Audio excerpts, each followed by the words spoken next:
according to this new court filing, the Commonwealth admits that 4 jurors have come forward since declaring a mistrial in the Karen Reed case regarding the jury split. So why the heck are we just finding out about this? Hello, hello, hello, and welcome to Alexa's living room, where we are not lawyers, we are not medical professionals, we are not law enforcement, we are just people who have opinions about all things going on in the true crime community, including what the heck is going on with the Karen Reed case. I feel like it's been a while since I've said that, but yes, new news has broke today as a new court filing has been released by none other than Lally and friends. Apparently, prosecutors in the Karen Reed case. Now, this story I think first broke from Ted Daniels from Boston 25, but Christina Rex, who has the documents, which we're going to go over today, this new court filing. But this broke earlier today. Prosecutors in the Karen Reed trial have heard from 4 jurors. They say in this new court filing, interesting. How come this didn't come up during the hearing a couple weeks back, right? 3 by email, 1 by phone.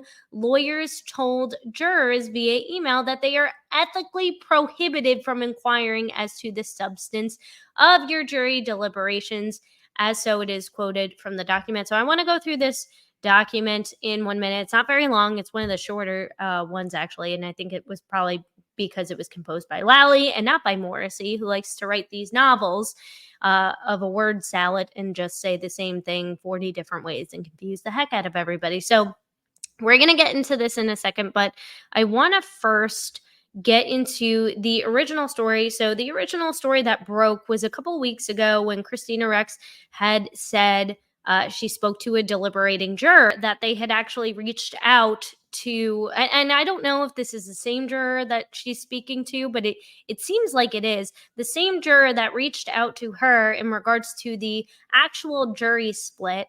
This was that tweet on July 22nd. So I just want to go through this thread really quickly with y'all. Breaking, I just spoke with a deliberating juror from the Karen Reed trial. The juror independently confirmed to me that the jury was unanimous for acquittal on charges 1 and 3, second-degree murder and leaving the scene. So this was the original report, as you can see, 8:50 a.m., July 22nd. So this is 10 days ago. Later, she says the juror confirmed that the jury was hung on the lesser included charges under charge 2, manslaughter. So everybody seems to get this really confused, and I admit I did too, is that what they, or from what I'm interpreting from these reports that are coming out, that what they were hung up on wasn't the manslaughter charge, but the lesser included charges underneath the manslaughter charge. So everybody likes to spin this narrative of, oh, she was going to get convicted of manslaughter. Look, it was 9-3. No. It was a lesser included under the manslaughter charge, which is why if it's confusing to the people of the public, right, it's probably going to be equally as confusing, Bev, cough, cough, Bev, to your jury. So this was the initial report. Then she goes on to say the jury considered being more specific in their notes to the judge, but were not clear on how they were supposed to communicate their unanimous decisions on charges 1 and 3. So this has been a huge sticking point. And after coming out of the Ashley Benefield case, as you guys know, what I thought was really interesting and something that I don't know if it's standard practice in other trials, but since we started covering trials on this channel, what I really liked about the Ashley Benefield case, now regardless of the outcome, I liked the way that jury instructions were put together, how they were read by not only the judge, but also reinterpreted by each attorney, by both the prosecution and the defense when they were going through their closing arguments, and how the jury was to interpret which each of these charges mean. And I think that could have been equally as effective, probably even more so, in the Karen Reed trial if they weren't just they had to condense everything to that 1 hour. Now, I maybe you guys can recall this better, but whose decision exactly was it to get things in under an hour? Was it Bev's decision? I have a hinting suspicion it was, that she wanted to get everything in and out. But I know in the Ashley Benefield case, Judge White had explicitly asked the attorneys once they both rested their case, how much time are you guys approximately allotting for closing arguments? Each attorney said, yeah, an hour and a half or so, probably not going to utilize all of it, but for the state, they were going to use that hour and a half for both rebuttal and their closing arguments, and same with the defense minus the rebuttal aspect. So I think if this is something that perhaps if there is a retrial on these lesser included charges, which is at this point, I mean, I feel like it makes no sense if you're not going to convict on the manslaughter charge. Now, again, who knows what's going to happen? We have that upcoming hearing on August 9th, which we will be live streaming here on this channel. Super excited for that. And that's in exactly 1 week from today. It's wild. But I have to wonder if the defense, not only in just making those last minute tweaks to the jury verdict slip, but if they were able that opportunity to explain how to the jury how they were able to interpret each charge on the verdict slip, maybe we would have had a different outcome. Maybe we wouldn't be talking about this case anymore. Who the heck knows? But that's my opinion. Let me know what you guys think in the comments section below. So just continuing on, going through this thread, just to give you kind of like a painted full picture of how these series of events unfolded over the last couple of weeks. So then fast forward, so that last tweeted thread was from July 22nd. So 7 days later, a whole week later, Christina Rex reports the same juror with whom I already spoke to from the Karen Reed trial now tells me they reached out to both the Commonwealth and the defense team expressing a willingness to talk about the trial. Interesting, because if you can recall, and I'll link this video in the description below. I'm not going to go through all the affidavits that were signed or the motions to dismiss.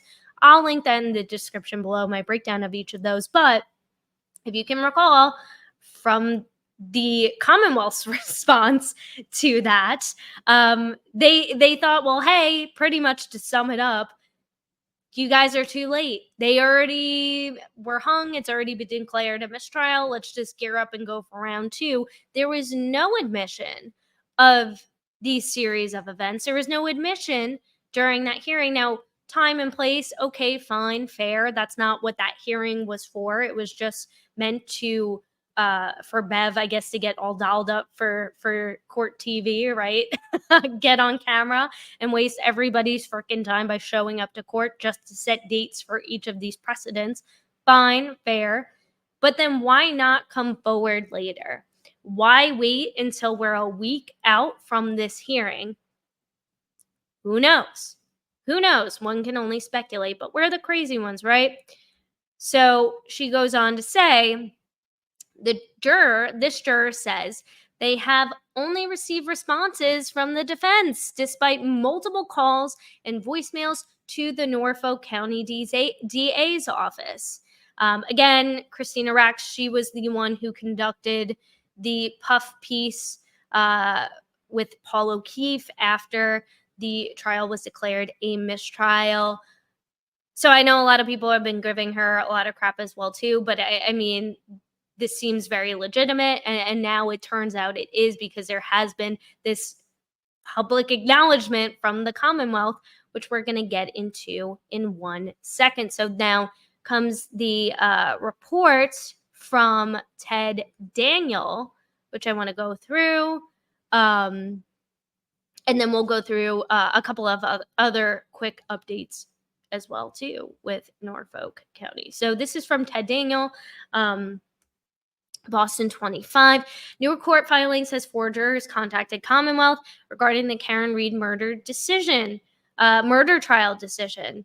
New court filing on Friday claims, so this came out today. This was filed today. On Friday, claims 4 jurors in the Karen Reed murder trial contacted the Norfolk County District Attorney's Office, with one saying that Reed was unanimously acquitted on 2 charges she was accused of, including murder 2. So this is all what we know already. 88 Lally Lollipop received an unsolicited voicemail and 3 emails from alleged jurors on Sunday, July 21, who claimed it is true what has come out recently about the jury being unanimous on charges 1 and 3. Okay, fine and fair. So when was that hearing that took place? Dates. That was what, a couple of weeks ago, because the mistrial was declared at the beginning of the month, and I believe this hearing was what, 2 weeks ago. Let me check my YouTube channel. 1 second, guys, just so I can get my bearings. Yeah, so that trial assignment conference was on the 22nd of July, and according to this report, jurors contacted Lally on Sunday, the night before. So he just strolls into this hearing knowing that he got these emails and this voicemail the night before.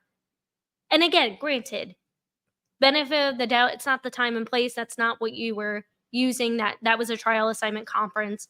Bev didn't want to talk about anything. She didn't want to talk about the motion to dismiss. She made that abundantly clear. She just wanted to use this hearing for setting dates for the retrial, which is January 27th, 2025. Holy smokes, so 6 months from now. And for the motion to dismiss, which again, we will be live streaming on August 9th. So, but still, nevertheless, this was over 10 days ago. So what's the holdup, bro? Why are you waiting over 10 days, nearly a week before this hearing to dismiss these charges, counts 1 and 3, that you're going to say, oh yeah, they actually did contact us too? It's a little sus, in my opinion. On Friday, July 26th, prosecutors say Lally received another unsolicited voicemail. So it seems like at this point, he had one unsolicited voicemail and 3 emails on Sunday, July 21st. I guess that's from the same from the 4 that Christina Rex is referencing in her report. And then on the 26th. So that was, gosh, what? 1, 2, 3, 4, 5, 6, 7 days. A whole ass week. Where you're getting another unsolicited voicemail from the same individual stating, can confirm unanimous on charges 1 and 3 as not guilty as of last vote, 9-3 guilty on the manslaughter charges, on the lower level manslaughter charges. So why wouldn't Lally come forward with this information? Why wouldn't Morrissey want to come forward, right? You guys are this is what you're hired to do, is to seek truth and prosecute criminals, like actually factually guilty criminals, people you believe beyond a reasonable doubt have committed this heinous crime. And a jury of our peers have decided, no, she's not guilty of the murder 2 charge or of the count 3 charge, leaving the scene of personal injury or death. So if you guys are really defenders of the truth, why are you hiding this information? Why are you waiting until the very last second to come forward about this, when they followed up multiple times? It's a little sus. The Commonwealth didn't respond to the jurors due to ethical violations about the juror deliberation process. So now they're blaming it on the ethical violations about the juror deliberation process, which is fine, because guess what? That's what the defense said. Hey, we are filing this motion to dismiss counts 1 and 3 so we can see if we can initiate contact. We know we can't contact them. We understand the ethical violations of doing that. We understand that. That's why we're filing this motion to dismiss. That's why we're going to this hearing on August 9th. So that we can get permission from the court to see if we can investigate and gather evidence further and see if this is true. And at this point, I mean, how could it not be when they're contacting both teams? And I don't care what side you're on. I don't. This is not right. This is not right. And it's like, even if this is a legitimate reason from the Commonwealth, why wasn't this brought up immediately? The moment that a juror came forward to the defense, guess what? They filed it. And I get it, because you're going to say, oh, well, that's because it favors the defense's side. Well, it could also favor the Commonwealth side as well, too. Could it not? In fact, why would you want to waste more taxpayer dollars prosecuting a woman on all of these different charges when she has been factually founded not guilty of them by a jury of our peers? I'm just, again, if you are the defenders of truth, where is the truth? Where is the honesty? It's so frustrating. It's so frustrating. And there's absolutely no reason. If this was the statement you were going to put out and this was the response you were going to announce, what was the big freaking deal of just doing it sooner, immediately after somebody contacted you? Why? Because you still want to get her on that murder 2 charge. That's why. They don't care about that lesser included charges. That's why they bump things up to murder 2. They want to see her locked away, throw away the key, and that's it, so that they can be the pigs in shit that they are. That's what they want. And it's absolutely disgusting to me. And they're lying in front of our faces. It's crazy. On July 16th, the Commonwealth reportedly responded to the email saying they would welcome the opportunity to discuss the evidence for the Commonwealth's case. However, we are ethically prohibited from inquiring as to the substance of your jury deliberations. That would include your individual or the jury's collective thought process, the content of your deliberations, or the reasons for your decisions. So allegedly, the Commonwealth did respond on the 16th, which is confusing because they're saying here that they didn't receive these emails or these unsolicited voicemail. Like, this didn't start to happen, allegedly, until Sunday the 21st. But then on the 16th, you're reportedly responding to these emails? So how many more emails or contact did the jurors attempt to make? I'm so baffled by all of this. From inquiring as to the substance of your jury deliberations, okay? After saying the DA's office can promise their confidentiality, all 3 alleged jurors declined to further communicate. So essentially, and Turtle Boy brought up a really good point, because as you know, if you guys have been following Turtle Boy, what really the first person to break this case on the scale that it is at now. Credit goes where credit is due, right? He's charged with all these witness intimidation charges. So how is this? And some people have even accused him of jury intimidation because he's described what he's seen in court as a member of the press, because he had a press pass, guys. He had a press pass. Guess what? Because he's a journalist. He's a journalist. He reports. He writes articles. He's a journalist. He was a member of the press. He sat there. He could see them, just like everybody else who was in that courtroom. So it's so bizarre to me about him just generalizing what the jurors appeared to look like, not doxing them, not giving their names or numbers or addresses. So how is this not jury intimidation?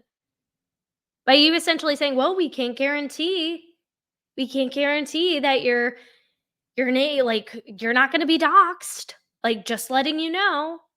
And then actually stating, the jurors stating, okay, like, we're not going to communicate with you anymore because now we're afraid that our identities are going to be exposed.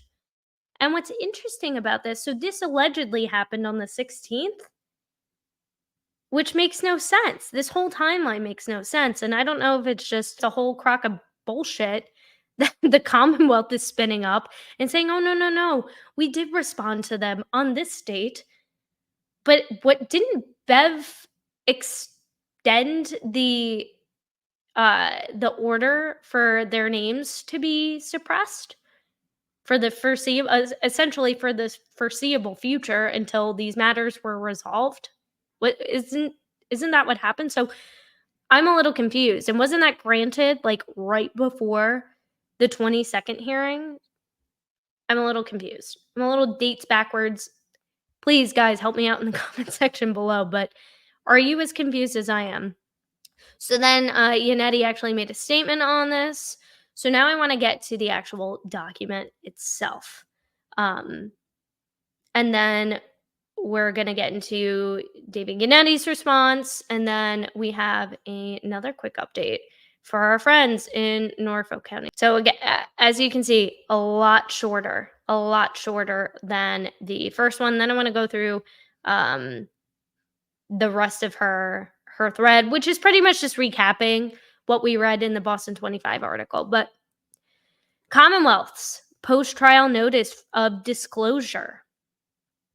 Now comes the Commonwealth in the above captioned matter and provides notice regarding the defendant's post-trial claims regarding the jury's deliberations. On Sunday, July 21st, 2024, ADA Lally received an unsolicited voicemail on his office's phone line from an individual who identified theirself as a juror by full name and seat number. Sounds pretty legit. The individual stated, "It is true what has come out recently about the jury being unanimous on charges 1 and 3. On Friday, July 26, 2024, and before I continue reading, let me just say, because I know there was like that whole outcry of like, stop trying to dox the jurors and this, and stop giving them a hard time. They're in fear for their life. A lot of people who are on the free Karen Reed side have all been like, wow, this jury's been amazing. Like, they actually take their roles seriously. They feel a duty to come forward with the truth. These are the real defenders of truth. The members of this jury, whether or not they were a hung jury on the lesser included, fine, whatever, okay, it was confusing. It was very confusing. And the whole trial was confusing.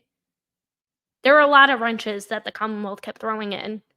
So fine. I'm gonna cut. They're humans. I'm gonna cut them a break. But the fact that 4 out of 12 people have come forward, and actually, I believe 5 have come forward at this point. From what we know, maybe it was more. I don't know if these are all the same jurors that have come forward in the affidavits, or if these are 4 additional jurors. I have no idea. But the fact that nearly half of that jury has come forward and said, no, that's not right. What they're saying online, that's not correct. That's incredibly amazing. And that gives me hope for the system, that there are really good people out there who are the defenders of truth, and not these frickin' snakes that are sitting in the Norfolk County DA's office. I'm hot today. I'm hot, guys. I'm hot tonight because this bothers the frickin' heck out of me. It's deception right in front, and it's gaslighting. It's gaslighting on a whole other level. Like, we're stupid.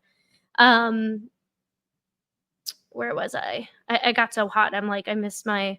I'll go back. ADA Lally received an unsolicited voicemail on his office's phone line from an individual who identified themselves as a juror by full name and seat number. The individual said, "It is true what has come out recently about the jury being unanimous on charges 1 and 3. On Friday, July 26, 2024, ADA Lally received another unsolicited voicemail on his office's phone line from the same individual who stated, can confirm unanimous on charges 1 and 3 as not guilty, and as of the last vote, 9-3 guilty on the manslaughter charges, on the lower level manslaughter charges, the lesser included." The Commonwealth did not respond to this individual, as the Commonwealth is ethically prohibited from engaging in discussions about the jury's deliberative process. Now, you know for a fact, y'all, that and this is what bothers me. It bothers me so much about the people who are like, Karen Reed is guilty. She's a murderer. This is what bothers the crap out of me, because the Commonwealth, if the shoe was on the other foot, they would be leveraging the heck out of this. This would be in the news, in our face every single day. Them filing nonstop. If the shoe was on the other foot, and everybody who's clamoring right now and screaming on Twitter X and saying Karen Reed's a murderer, they'd be doing the same exact thing. So don't tell me that this is the ethical way and this is how we do. This is why the defense filed this motion. This is why they're going to argue at that hearing, so that the judge, the court, can grant them the permission to seek further truth, to see if there is any truth behind these claims, so we can all get clarity, all get some peace of mind. Karen Reed too. Most importantly, John O'Keefe. So we can move forward and see, okay, what's the next steps ahead? Is there even going to be a retrial? I mean, this is absolutely insane. I don't know if there's any possible repercussions that could come into play. Probably not. But I mean, failure to disclose this information, this is important. You had the whole month to do it. You do it on August 2nd? Are you freaking kidding me? This is crazy. Similarly, the Commonwealth received emails from 3 individuals who identified themselves as jurors. These individuals indicated they wished to speak anonymously. On July 16th, 2024, the Commonwealth responded to the emails by stating that the Commonwealth would welcome the opportunity to discuss the evidence or the Commonwealth's case. However, we are ethically prohibited from inquiring as to the substance of your jury deliberations. That would include your individual or the jury's collective thought process, the content of your deliberations, or the reasons for your decisions. It was further explained that the Commonwealth could not promise confidentiality and that the substance of any communications may necessitate disclosure to the defendant or the court. All 3 jurors declined further communication with the Commonwealth and provided no information about the jury's purported votes. Signed, respectfully submitted for the Commonwealth, Michael Morrissey by Adam Lally. Dated, so this was written August 1st, so Thursday, and then filed yesterday, exactly 1 week from this hearing. So, which again, I mean, the whole timing of everything is just so fishy to me, because Bev extended that impoundment order to prevent the jury's names from being doxxed. So I'm very confused on this.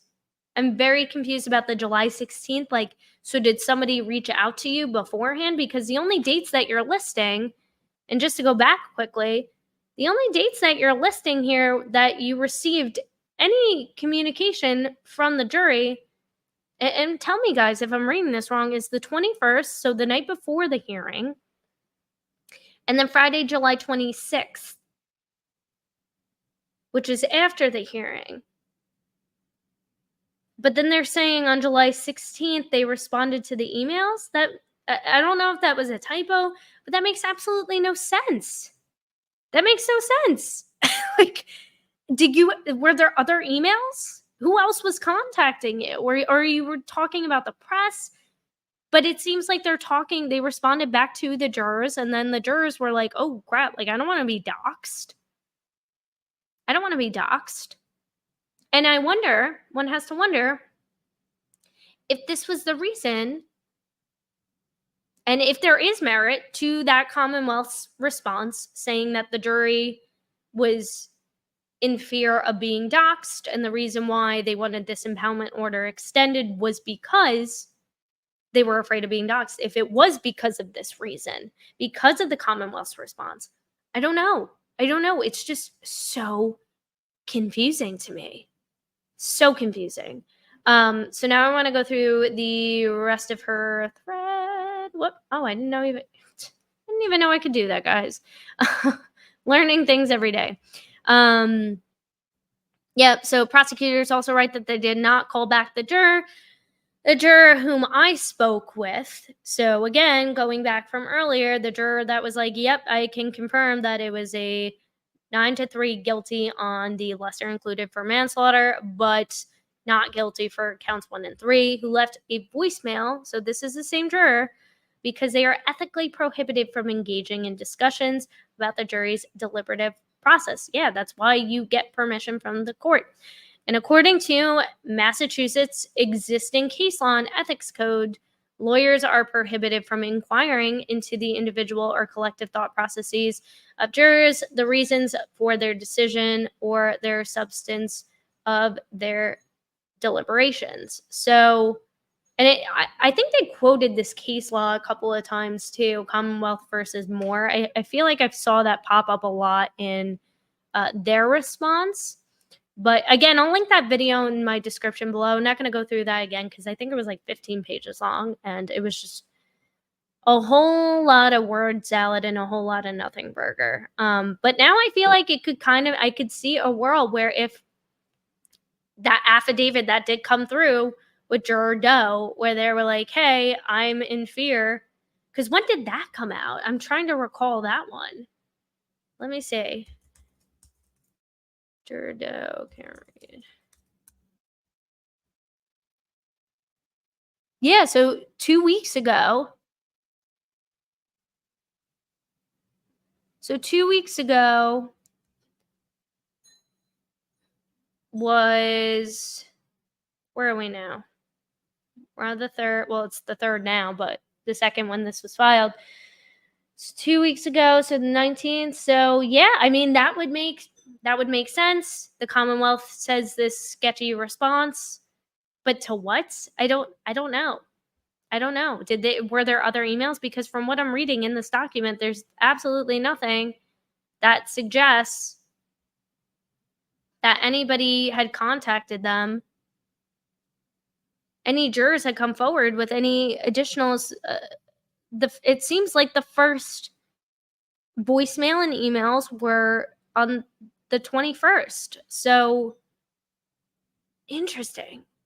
Really interesting. That's why I like going into timelines, because I feel like timelines tell us a lot about certain strategic moves.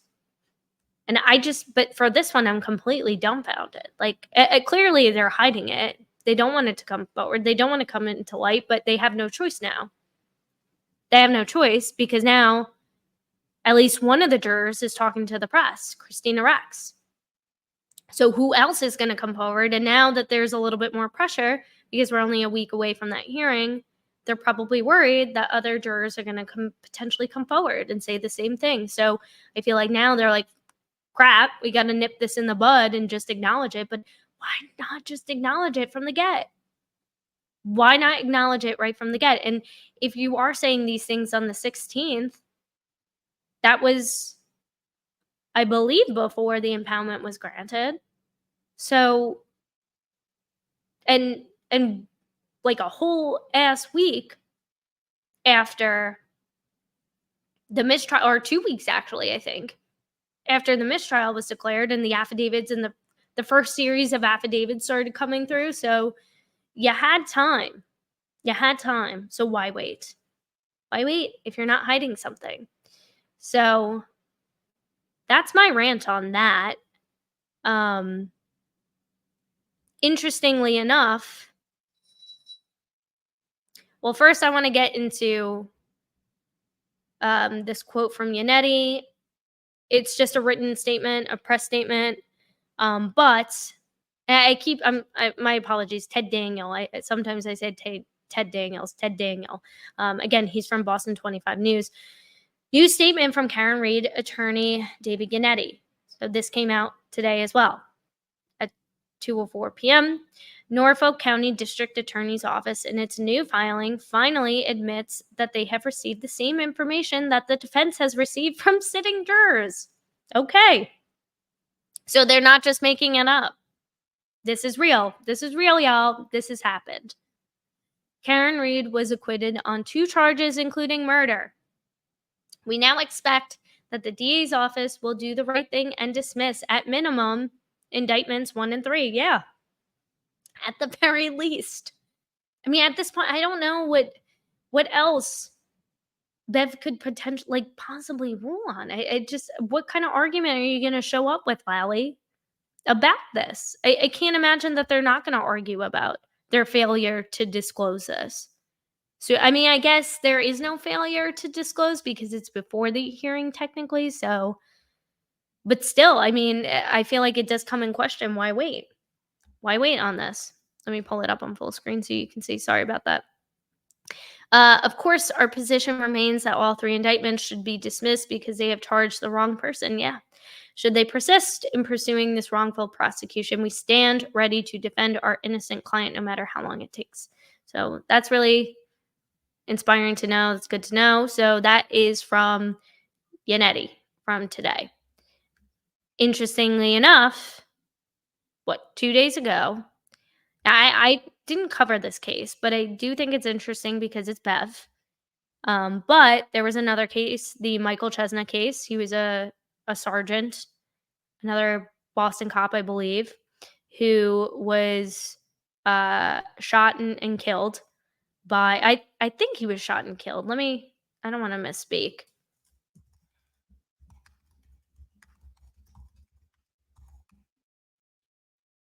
Yeah, he was shot several times by, well, first he was assaulted with a rock, and then hit in the head with it, and then he was shot several times with his own gun after he was knocked out by this guy Emmanuel Lopez, because I think it was like some kind of, and you guys correct me if I'm wrong, but I believe it was something to do with a hit and run accident, and the guy was fleeing the scene, and then um, Michael Chestnut just happened to be the guy that was on duty, and he was the one who picked up the call, and he got to the scene. This guy was trying to flee. He was chasing him, gets hit with a rock, drops his gun. This guy shoots him several times, and then ends up shooting this innocent woman, I think, who is just in her home. Um, just a really awful, tragic event that just was so senseless and didn't need to happen. Again, I didn't really follow the case, but I think it's interesting and relevant because this is Bev, and this has to do with another Boston cop. Judge Beverly Canoni, who is the presiding judge, sentences Emmanuel Lopez, he was the defendant, to life in prison with possibility of parole after 30 years for the murder of Sergeant Chesna. She also sentences him to life in prison with the possibility of parole after 10 years in second degree murder of Vera Adams. So that was the elderly woman. Possibility of parole in some capacity is necessary here due to SJC ruling mandating it for crimes committed by 18, 19, 20-year-olds. Lopez was 20 at the time. Lopez also spoke to the court. So I think this case has been dragging out for a couple of years because I believe Emmanuel Lopez at first there was like a hung jury, a mistrial, and then they had a retrial. So I believe, again, I hadn't really followed this case, but it's Bev, and it's interesting that we got a verdict in for this, and there was sentencing, and now in a couple weeks, well, not a couple weeks, in a week, we're going to be, Bev's going to be front and center again. So Lopez also spoke to the court apologizing for his actions and the deaths. I'm sorry, this should never have happened. These sentences will be consecutive, meaning he'll be eligible for parole after 40 years. That will be reduced to 34 years. Given the 6 years he's already served, he'll be 60 when first eligible for parole. So, I mean, it seems like she has no problem slapping. But it's just so bizarre because it's another Boston cop, and I don't know. I don't know. However you feel about Bev, like, do you think this is a good sign for Karen Reed? I know they're two completely different cases. Whereas, like, this wasn't a who done it. This was a no, this is the guy. It's clear this is what happened. So, and I mean, this seems like, I mean, to me, he should have been sent without parole. Took two lives senselessly. in my opinion, from the little that I know about the case. But even if he was 20, so I don't know. I don't know if this is a it's interesting insights to see. Again, two different cases, but the fact that we have the same presiding judge could give us a little insight into her decision making when she is sentencing. And if, God forbid, Karen Reed does get convicted of these lesser included charges, which I really don't think. I mean, at this point, I don't think the Commonwealth has much of a case. I mean, that with all that's coming out, and the fact that what they were hung on were actually the lesser included charges, not the manslaughter charge itself, is pretty telling. So what are you gonna exactly convict on her with? It just it doesn't really make sense, and you know that the Commonwealth is going out for blood. They don't want that. They don't wanna convict her on that, and that's why I think that they are hiding so much or being so purposely slow to respond to certain things. So, I thought this was interesting, and this just happened earlier this week. This is pretty big news. There was a lot, and I saw a lot of things trending on Twitter too of just people, and maybe I can pull this up real quick so you guys can see. Um, all these cops come to court when you charge the right person. Yeah. Here's Weymouth PD here to support the late Michael Chesna. This is what real police officers look like. Take notes, Canton. Yeah. I mean, look, like it's packed. It's packed. And how many police officers did we see? And I'm not talking about the retired McAlberts or the ones that have since been canned or temporarily suspended. I'm talking about, active duty cops. Aside from that one guy who claimed to be John O'Keefe's good friend, and I think initially was interested in finding out the truth, and then he was like, "No, Karen Reed's a murderer." So aside from that, I mean, it's like night and day. All of these officers there showing their support during the sentencing. I mean, it's incredible, and that's what we see, and that's honestly that's what John O'Keefe deserves. That's what his life deserves. That's what his niece and nephew deserve. That's what his family deserves. They do deserve the truth. They do. Whether they're interested in it or not, that's on them, but they deserve the truth. It's just so upsetting and tragic. But before I jump, I wanted to get into this last bit of news because this is also interesting. Because this also was trending today, or not today, but over the last couple of days, I believe. And it's not being reported, but it's being reported on Twitter, of course, because yeah, that's where real journalism happens some of the times, is content creators like Microdot. So this is I think from actually June that this was filed, but this is Chief Rafferty, whose contract just got extended for another year. Remember, she got into this car accident. You know what? Like, just to set the precedence, so in case you guys are like new and you're piecemealing stuff together, I know it's a lot. It's a lot of information. And it is relevant to the Karen Reed case because, again, what have you done since all of this? You made one statement, one flimsy statement, and then another one about the O'Keefe family. I think a month ago about the mistrial or something like that, and she always seems to be sitting behind her desk and not out there acting like a chief. But she got into some hot water too. I believe like last year or something. And I did create a video where I went through this a little bit, but just to kind of recap, in case you don't recall or you're new to this channel and new to this case, Canton Police Chief cited for, we don't want that, hitting pedestrian with town-owned vehicle. The chief said she was driving home on February 16 when she struck. Yeah, so this happened earlier this year. And this was reported in April by NBC 10. Yeah, this is NBC. A 67-year-old. What is it with these people? It was that the police chief here in Canton was actually cited at the time for failure to yield to a pedestrian in a crosswalk. Now, Rentham police released photos of Canton Police Chief Helena Rafferty's town-owned Ford Explorer that was involved in the pedestrian crash back on February 16th. Chief Rafferty says she was driving home at about 6:30 at night, attempting to make a left-hand turn from South Street onto Creek Street in Rentham when her lights caught a man in a reflective vest in the crosswalk. She says she hits the brakes immediately, but still struck 67-year-old Michael Berry of Rentham, who was walking with a cane. Berry was knocked to the ground and suffered a cut to the head. A witness said Rafferty immediately got out of her SUV and assisted Berry until first responders arrived and transported him to the hospital. Rafferty requested a breathalyzer test, which the police report and photos show registered as 0.0% blood alcohol.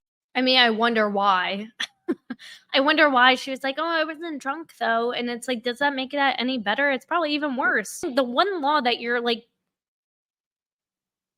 supposed to uphold is just a basic, simple traffic law you were supposed to uphold. And you strike an elderly man. And remember too, Paul O'Keefe also got into a car accident where he was drinking and driving. Where he was, and that is confirmed a couple of years ago. Karen Reed actually bailed him out, where he also severely injured an older man in a car accident after coming from like some, I guess, like country club after a midday drinking. I mean, it's just insane. Alcohol content. She says she paid the civil citation for failure to yield, but says the only damage to the SUV was a scuff mark. Chief Rafferty did not publicly comment on the accident until yesterday, more than 6 weeks after it happened and after it had been brought to light by others. Now, Chief Rafferty's statement said in part, I immediately notified Canton officials as to what happened. This was an unfortunate accident. Upon further reflection and considering the amount of attention that is focused on Canton, I should have issued a statement soon.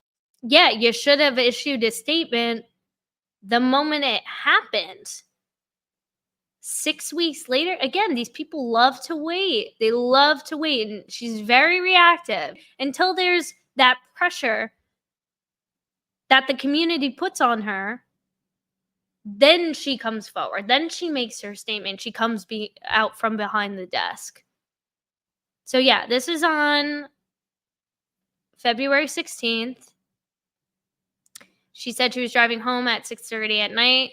It's February, so the sun goes down a little bit sooner. Attempting to make a left-hand turn from South Street onto Creek Street in Rentham when her lights caught a man in a reflective vest in a crosswalk. So not even in a different vehicle, he was a pedestrian. She said she hit the brakes immediately, but still struck 67-year-old Michael Berry of Rentham, who was walking with a cane. And again, I'm not saying that anything nefarious came out of it, like she intentionally did it. And same thing with Paul. I don't think there was anything nefarious. It's just the actions that you didn't take after the fact. When you were the chief, you were the chief of police. Like you have a duty. You have a duty to take accountability. If you're not going to take accountability, what kind of precedent are you setting for everybody else who's under you? That they can just wait. They can just wait. And if nobody says anything, then okay, we'll just sweep it under the rug. It's not a big deal. It's not like I hurt an older man. Walking with a cane, it does not get worse than that. Barry was knocked to the ground, suffered a cut to the head. Witness said she immediately got out and assisted Barry until first responders arrived.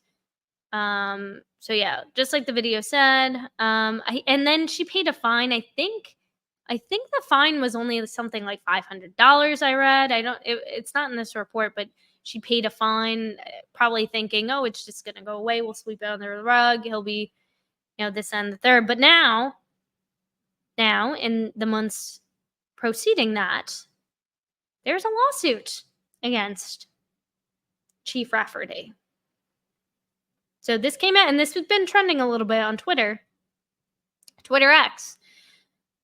But I wanted to cite this one specifically from Microdots because it includes the complaint. So She claims she broke the glass ceiling when all she's done is literally look the other way from a tail. Really well said. From a taillight being shattered in her sally port. They keep Chief Rafferty on because they know she'll take orders and keep her mouth shut. And yeah, I mean, this could be a potential reason why. Now, where I will kind of say it's probably not just this. They probably all have so much dirt on each other. Are you kidding me? I mean, we've seen clips of them all chumming it up at what's his face's retirement party. Berkowitz's, I think it was his retirement party. We've all seen them yucking it up, talking about how they just all love to get drunk with each other and do stupid shit. I mean, so I think they all probably have a lot of crap on each other. And this is just a small piece of it. I mean, I can't even imagine. So yeah, I could see her being compliant, and this being one of the reasons why she hasn't really said much, why we haven't really heard from her. So this is from Michael Berry and Diane Berry. I'm assuming that's his wife, the plaintiffs. Now comes the plaintiffs, Michael Berry and Diane Berry, by and through the attorneys Zeeson and Jacobs LLP for their causes of action against the above named defendant, and hereby allege state the following parties. Plaintiff Michael Berry is an individual with a place of residence in Wrentham. Plaintiff Diane Berry, same thing. Defendant Helena Rafferty, upon information and belief, is an individual with a place of residence, at 16. I mean, okay. Not happy that we doxed that, but okay. On or about February 16, 2024. So, okay, these are the facts of the lawsuit. Michael Berry was walking at the intersection of Creek Street and South Street in Wrentham, Massachusetts. At the same time, defendant Helena Rafferty was operating a motor vehicle at the intersection of South Street. So again, we just went through that. As defendant attempted to make a left turn, the vehicle struck the plaintiff, knocking him to the ground and causing him substantial and life-altering personal injury. So according to that initial report from NBC 10 Boston, they said he just had a cut on his head. I mean, if this man was walking with a cane, I can only assume that he's probably a little bit more fragile. So hitting him with a Ford Explorer, which is a hefty vehicle, probably would cause more than just a little scratch on the head. But that's just my inference. That's just my speculation. I don't know. There's no medical reports that I've seen or read. This is just from the lawsuit. So count one, negligence. Plaintiff realleges and re-avers paragraphs 1 through 6 as though fully set forth herein. Helena Rafferty had at the least a duty to exercise reasonable care in the operation of his motor vehicle. Okay. At the time of the subject incident, Helena Rafferty failed to exercise due care in the operations of that motor vehicle. Yep. Helena Rafferty negligently struck Michael Berry. As a direct and approximate result of defendant Helena Rafferty's negligence, Mr. Berry was caused to suffer severe and painful personal injuries. Mr. Berry has suffered and continues to suffer from severe and disabling personal injuries, conscious pain and suffering, economic injuries, and other injuries and damages. So I'm assuming paying a pretty hefty hospital bill. Again, I don't know what injuries were sustained, what was reported, at least on that night. I mean, now that we've been through the Ashley Benefield case, where, yeah, I mean, it was testified that sometimes bruising, will appear several days later, might not appear right away. So any potential additional injuries that maybe he would have suffered may not have shown, or maybe in that moment because of shock and horror, he didn't exactly feel it with the adrenaline. I don't know. I don't know what injuries were sustained, what were not. All I know is what was reported. That he had a scratch on his head based on that article we just read. Wherefore, plaintiff Michael Berry prays for judgment against defendant Helena Rafferty for God, I can't even read that. It's so small. Compensatory damages, attorney's fees, costs and interest, and whatever relief the court deems just and fair. So he wants money. And I would too. I would too. You're gonna pay a fine, pay me. I'm the guy on the with the walking with the cane who you mowed down. Plaintiff realleges and reveres paragraphs 1 through 11 as though, excuse me, fully set forth herein. So this is count 2, loss of consortium. Plaintiff Diane Barry is and all the times at all times relevant to this action, the spouse of the plaintiff, as a direct and proximate result of negligence. Diane Barry was deprived of the care, comfort, society, and companionship of Michael Barry and has been otherwise injured. Okay. Um, so maybe he was still, from what I'm gathering, is maybe he was still working.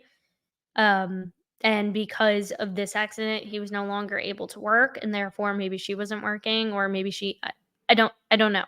There's not a lot of information about it because again, they don't want this to come out. They don't want this to come out because as you look, if you scroll down, I know it's super small, but it's dated on June 18th. June 18th. During when, guys? The Karen Reed trial. So, really interesting timing with this. Really interesting timing as to when this was filed. Um, Again, it seems like she was just trying to wipe her hands clean of it, pays the fine. I think it was something ridiculously low, like $500 or something. I'm gonna see if I can find that, but just to wrap things up here. Um, yeah, attorney's fees. So she's saying the same thing. For compensatory damages, attorney's fees, costs, and interest in whatever relief. So there's something about medical bills, but I assume that's like looped into here. So he demands a trial by jury on all counts. So that would be interesting. That would be interesting if we get one. But yeah, this is the big question. Why are they hiding the fact that she's being sued? Why? Now, is it directly relevant to the jury split and the verdict in the Karen Reed case? No, not necessarily, but she is the chief of police, and her behavior sets the precedence for all the behavior going forward. And I mean, there's been a lot of Boston police. Sorry, I just want to pull it up.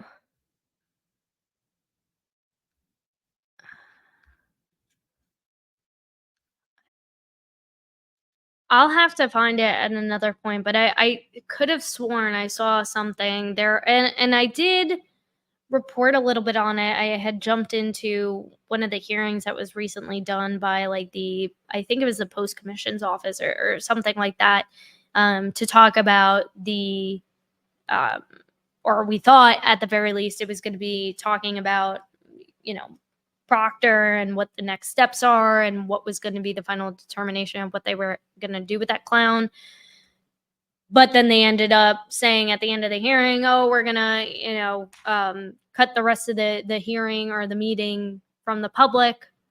But what we learned from that is that there has been a lack of training voluntarily by a lot of these officers because they just simply don't want to go through this training, which is absolutely insane to me. So I did see an article recently about there's a whole controversy around just a lack of training. I just saw a cat hair floating in the air. Sorry.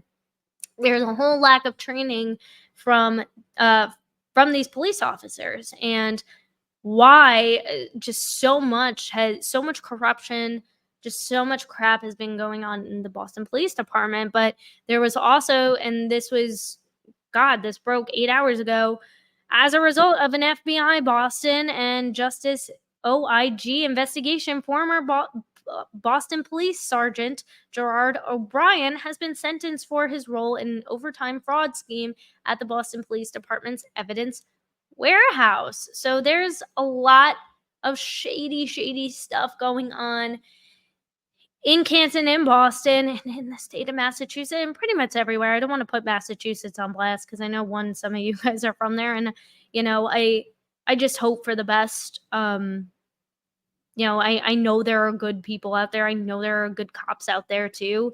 I know there are also probably good cops who are afraid of speaking up because they don't want to get fired. They don't want to lose their job, so they just kind of go along with whatever's going and they don't say anything. And that's equally as dangerous too, because you're just allowing these schmucks to do whatever they want.